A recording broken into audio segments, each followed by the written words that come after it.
He came in like a wave, intense and all-consuming, and so sure of me that I gave up things I can't get back just to stay close to him. By the time I understood what he actually was, I had been so afraid for so long that I had forgotten what it felt like to breathe easy in my own home. The Tuesday night, I finally stopped pretending started like every other Tuesday night. He was in the living room. I was in the kitchen. The television was on and something was simmering on the stove, and from the outside, everything would have looked like a totally ordinary life. An ordinary couple. An ordinary evening. I was standing at the counter slicing vegetables, and I put the knife down, and I just didn't pick it back up. I stood there with my hands flat on the counter, and I thought, I am afraid of the person in the next room. Not afraid of what he was going to do. He had never hit me. I want to be clear about that because people ask, and the answer matters, but also the answer doesn't tell the whole story. He had never touched me in anger. He had done something slower and harder to name. He had made a world where his moods were weather, and my only job was to track the forecast and adjust accordingly. And I had been doing that job for 3 years, and I was so tired. I was afraid of his silence, afraid of his sighs, afraid of walking into a room and not being able to tell in the first 2 seconds what version of him I was dealing with. Afraid of saying the wrong thing, laughing too loud, getting good news, eating something he didn't feel like, putting a mug in the wrong spot on the drying rack. I put my hands on that counter and I understood. I am afraid of the person in the next room, and I live here. And this is my home too. That understanding sat in my chest like a stone. I want to tell you how I got there, because it didn't start with fear. It started with something that felt like the most beautiful thing I had ever experienced. I was 26 when I met Ryan. I had just been offered a visual arts residency in Edinburgh, a 2-year program, fully funded, a chance I had been working toward since I was 19 years old. I had been making art my whole adult life, painting mostly, with some mixed media, and this residency was the kind of thing that changed careers. I was supposed to be celebrating. I had a plane ticket window open on my laptop, and I could not make myself click confirm. I met Ryan the week I was supposed to decide. It was not lost on me later that the timing was not a coincidence. Not in a conspiratorial way. I don't think he knew about the residency when we met. But I was a woman in a specific state of vulnerability, thrilled and terrified in equal measure, on the edge of a leap that would take me far from everything familiar, deeply uncertain about whether I deserved the thing I'd been offered. And he walked in at exactly that moment and told me, in every way a person can tell another person, that she was exactly who she should be and that she deserved everything she wanted. We met at a friend's studio. He was confident and physical in his presence, the kind of man who takes up space in a room without seeming to try. He looked at my work on the wall for a long time, then he turned and said, "Who made these?" I said I did. He said, "They stopped me. I've been walking around this party for an hour, and these are the only thing that stopped me." I know how that reads. But when you have been making things for years and living with the specific private terror of whether they matter, whether anyone sees them, when someone says they stop them, just that, simply and completely, you feel it somewhere very deep. We talked for the entire party. He had easy charisma and a laugh that filled the room, and he was interested in me with an intensity that felt, at the time, like being seen. He texted me the next morning. He called that evening. He showed up at my studio 2 days later with coffees and said he had been thinking about one of the paintings all week. I did not confirm the residency. I want to sit with that sentence for a moment because it is the thing I grieve most. I did not confirm the residency. I told myself I was giving myself a little more time to decide. I told myself I could turn it down and apply again in 2 years.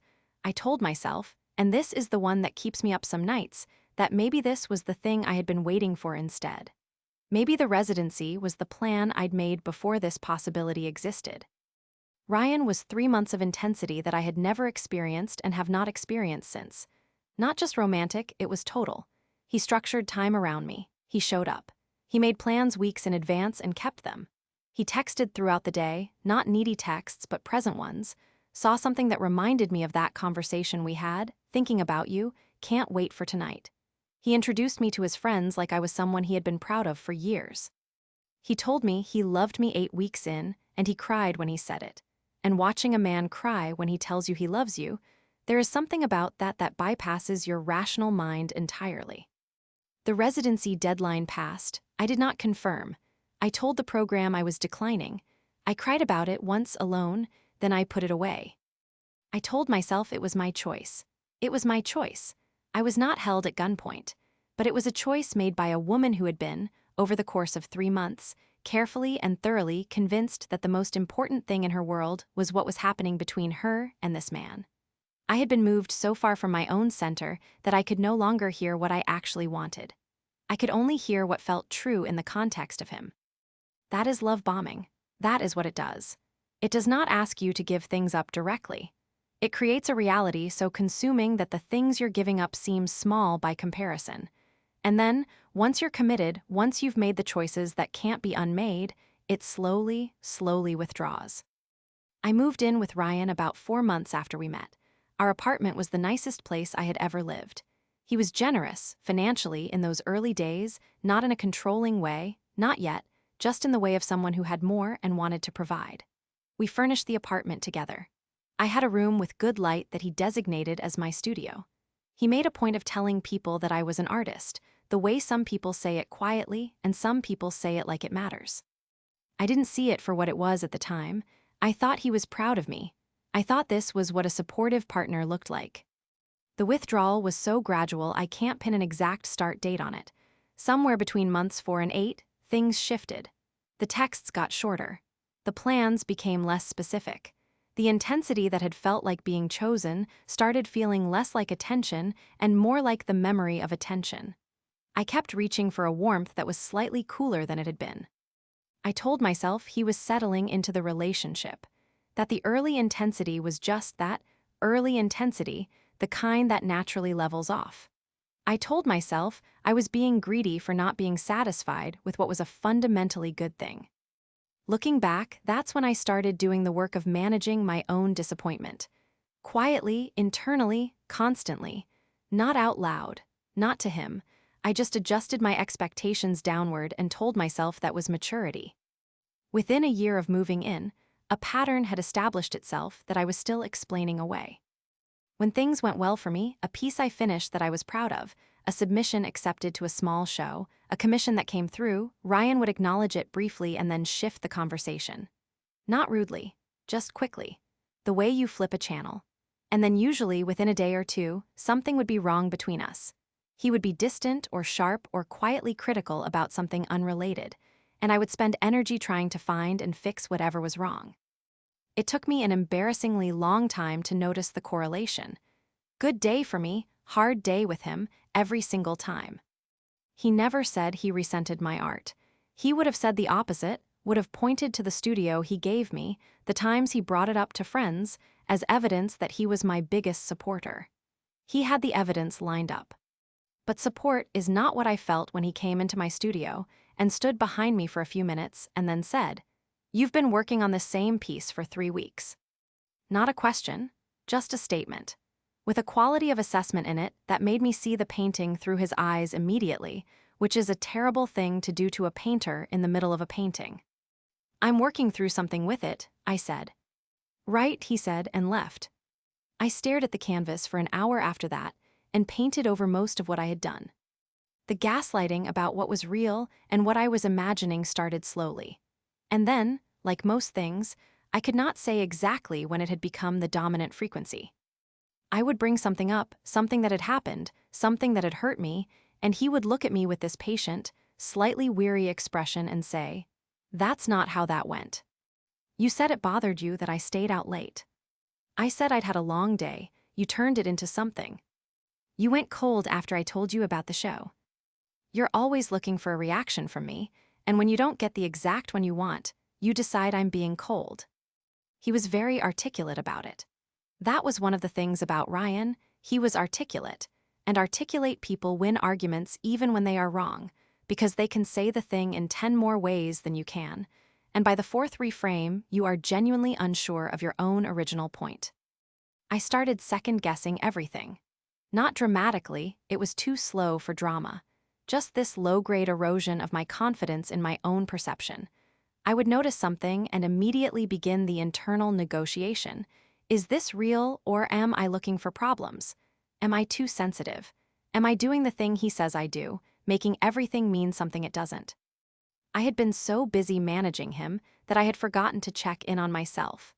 There was a version of me that had opinions and instincts and trust in her own read of a room, and she had been quiet for so long I wasn't sure she was still in there. My older brother Kofi lives 3 time zones away. We have always been close in the specific way of siblings who are separated by distance, not in daily contact, but deeply connected when we are. He has always been someone who knows when something is wrong with me before I say it out loud. He had met Ryan once, briefly, at a family gathering about a year into our relationship. He had been polite, and I had been watching him watching Ryan the whole evening. Afterward, on the phone, he had asked a few careful questions about how things were going. I had said fine. He had said okay. He had not pushed. But he kept asking for the next 2 years. Every few weeks just, how are you doing really? And I kept saying fine, just busy, art is going well, Ryan and I are good. I kept making excuses because the alternative was too hard to face. The thing that broke it open was a calendar. I know that sounds small. Here is what happened. Ryan had told me he had been home the weekend I had asked about, a weekend several months prior when I had noticed his behavior change sharply around something I couldn't identify. He had been gone in a way that felt like more than distraction. When I asked where he'd been that Saturday, he said at his friend Marcus's place, watching the game. I told you this. I had no memory of being told. That was not unusual by then. My memory of what I had and hadn't been told was so compromised by 2 years of being told I had misremembered things that I genuinely couldn't trust it. But I had, without fully intending to, started keeping my own calendar on my phone, not as surveillance. Just because I had found it helpful for my own sense of time, my own projects, my own life. And I had noted that Saturday not as anything related to Ryan, but as a day I had tried to call Kofi and couldn't reach him and had left a note about it. I looked at the note. Kofi had called me back that evening and we had talked for an hour. I remembered the call. I remembered telling him I was home alone, that Ryan was out. I scrolled back through the calendar. That Saturday, Ryan out. Then I opened our shared Google Calendar, the one we used for practical logistics, joint appointments, things that required coordination. Ryan had entered his own events, and I had never paid much attention to them. I was looking for the Saturday in question. I found it. He had entered, Marcus, football all day. But something else caught my eye. 2 weeks before that Saturday, there was an entry in his handwriting in the calendar's color, his color, that said, dinner, 7:30, no name, no location. I would not have looked twice at it normally. But I knew that dinner, or I thought I did. That was a Thursday. We had both had a hard day. He had come home late and said he'd worked late. I remembered that night specifically because I had cooked, which I did not do often, and by the time he got home it was overcooked and he had been irritated about it. Worked late, but a dinner reservation at 7:30 in a calendar he thought I never checked. I don't know what the dinner was. I still don't know. Maybe it was work. Maybe it was something else. I don't have certainty about that specific entry the way I had certainty about the hotel charges in someone else's story, the screenshot, the unmistakable text. I have a calendar entry and a pattern and the specific feeling of a thing that refused to be explained away no matter how many times I tried. I tried for about 2 weeks. I went through every possible innocent explanation for the gap between what he had said and what I had seen. I turned it over. I gave it every benefit of every doubt I had left. And then I stopped, not because I had proof beyond all possible doubt, but because I recognized what I was doing. I was doing the thing I had been trained to do, working harder to explain away my instincts than to trust them. Running myself in circles to arrive at the version of events where he was not who I was starting to understand he was. My gut had been telling me something was wrong for a long time. I had been telling my gut to be quiet. I called Kofi on a Sunday afternoon. I told him not the calendar thing, not any specific incident. I just told him the truth of what living in that apartment had been like for the past year. I told him about the fear, not of specific incidents, of the atmosphere, of walking into a room and reading the temperature before I could breathe, of editing what I said before I said it, monitoring my good news, watching my own enthusiasm, keeping myself small. Kofi was quiet while I talked. When I was done, he said, "How long has it been like this?" I said I wasn't sure. "A while." He said, "I'm coming." I said, "You don't have to." "I'm coming, I'll be there Thursday." He flew in on Thursday. He stayed for 6 days. He did not come in with ultimatums or a plan. He just showed up, my big brother with his bag and his steadiness, and for the first 6 hours, we just sat together in the kitchen and talked about everything except Ryan. On the second day, he asked to hear all of it, the full version. He sat across from me at that kitchen table, and he listened for a very long time, and he did not say anything until I was finished. Then he said, "I need you to hear something. Are you listening?" I said yes. He said, "You described being afraid of someone you live with. You described monitoring his moods every day and adjusting your behavior to manage them. You described giving up a residency. You described not making art for 6 months. You described not knowing what is real anymore." He paused. "This is not a rough patch. This is not two people who need to communicate better." I knew all of that. I had known it in the way you know something that you will not let yourself fully know. Hearing Kofi say it out loud, hearing it reflected back to me from someone who loved me and had no stake in protecting the story, that was different. That Tuesday night, 2 days after Kofi arrived, is the night I told you about at the beginning. Standing at the counter with the knife put down and my hands flat on the surface, and the television on in the other room and the understanding sitting in my chest like a stone. I walked into the living room. Ryan looked up. I said, "I'm not okay, and I haven't been for a long time, and I need us to talk about that." He put down the remote. I watched his face do the thing it did, the slight cooling, the preparation for management. "What's going on?" he said. "I'm unhappy," I said. "I'm afraid in this apartment. I don't want to be afraid in my own home." He was quiet for a moment, then, "Afraid of what?" "Of your moods, of getting the wrong reaction from you, of being happy about the wrong things." "I think," he said carefully, "that Kofi being here has you stirred up. He's never liked me." I looked at him. "This isn't about Kofi. You were fine 2 weeks ago." "I was performing fine 2 weeks ago. There's a difference." That was the first time I had said it out loud to him. The performing, the gap between what I showed him and what I was actually living. He tried several other angles. He was not a man who ran out of angles quickly. He said I was catastrophizing. He said I was holding him responsible for my own unhappiness about the residency. He said Kofi had always undermined our relationship, and I let him. He said I was doing the thing I always did. I didn't answer every accusation. I had learned, somewhere in that conversation, that I did not need to. The conversation was not actually a negotiation. It was an ending that I was letting myself complete. He slept in the guest room that night. Kofi was in the other room, and I had never in my life been so grateful for my brother's presence. The week after that conversation was the hardest and also the most necessary week of my adult life. Ryan and I had more talks. He moved between remorse and anger in a way that I recognized, finally, as another kind of management, showing me enough softness to keep hope alive, pulling it back when hope threatened to cost him anything.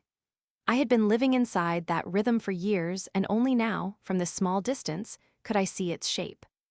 Kofi stayed until I had a plan. He helped me think through the practicalities. The apartment was Ryan's lease, which meant I was the one who needed to find somewhere to go. He helped me identify a sublet in a neighborhood I had always liked, but Ryan had never wanted to live in. He came with me to see it. He offered to help with the deposit without me asking. I moved out on a Saturday morning. Ryan was not home. I had asked him to give me the morning. He had complied, in the cold and pointed way of someone who was punishing me by complying. I took my paintings. I took my art supplies. I took the things that were mine from before I had met him and some of the things we had bought together that I needed, and I left the rest. The life I thought I was building, the life I had given up Edinburgh for, the life I had believed in with every decision I had made for 3 years, that life had been built on a performance. His. He had performed the grand beginning because he needed someone to choose him that completely, and I had been the right woman at the right moment. Ambitious and a little uncertain, and ripe for being swept off my feet. I think about the version of me who had that residency window open on her laptop and could not click confirm. I think about her with such tenderness and such grief. She was not stupid. She was 26 years old and in love in a way she had not been in love before, and she was making a decision with the information she had, and the information she had been very carefully curated. The year after I left was not a triumphant year. I want to be honest about that. It was a year of rebuilding something from near scratch, financially, practically, emotionally. I worked a job I did not love to pay for the sublet. I applied to grants and was rejected. I started painting again and then stopped and then started again. Some days I was angry. Some days I missed him in the specific, humiliating way of missing someone who hurt you, which is one of the more complicated experiences a person can have. But the one thing that was constant, the thing that never went away even on the worst days, was the sensation of being in my own apartment, in any room in it, at any time of day, without being afraid. Without monitoring anything. Without adjusting my voice before I spoke. Without tracking the barometric pressure of someone else's mood and calibrating everything I said and did against it. I would sometimes, in those early months, just sit in a chair in my small living room and notice that I was breathing normally, that my shoulders were down, that I had no idea what anyone else was feeling and did not need to. That was the gift. That was the consequence I had never imagined because I had forgotten it was possible. I had forgotten what it felt like to be in a room and not be afraid of the person next to me. I had forgotten, actually, that the person next to me most of the time could just be myself. A colleague of mine told me about an open call for a domestic residency, not Edinburgh, something smaller and closer. 3 months in a rural studio space with a small stipend and access to a printmaking facility I had always wanted to use. I applied without telling anyone. Not my mother, not Kofi, not even my closest friend. I just applied, because it was a thing I wanted and I was allowed to want it. I got in. I am still not entirely sure what I felt first, the joy or the grief for the version of this I had deferred at 26. Both, probably, at the same time. That's been the emotional texture of a lot of things in recovery. The joy and the grief arriving together, inseparable, one illuminating the other. I called Kofi, and he did not scream, but he came very close. I could hear him smiling through the phone. I want to close by talking about Ryan's grand gestures. The early ones, the coffees at the studio, the paintings that stopped him, the texts throughout the day, the tears when he said he loved me. I want to talk about them because I think there is a specific danger in the grand gesture that women are not warned about enough. The grand gesture is intoxicating because it looks like evidence. It looks like proof of something. A man who cries when he says he loves you, a man who remembers what matters and acts accordingly, a man who builds a studio with good light in his apartment for you, that is a man who must love you. Right. Except what it actually is, sometimes, is a man who understands what you need and delivers it precisely and specifically enough to create a debt. Not a financial debt, an emotional one. A debt of gratitude and trust and chosen loyalty that he can draw on later, when the gestures have stopped and the withdrawal has begun and you are too invested to leave easily. I am not saying every grand gesture is a manipulation. I do not believe that. I believe some people are genuinely that attentive and that loving and that present, and they stay that way.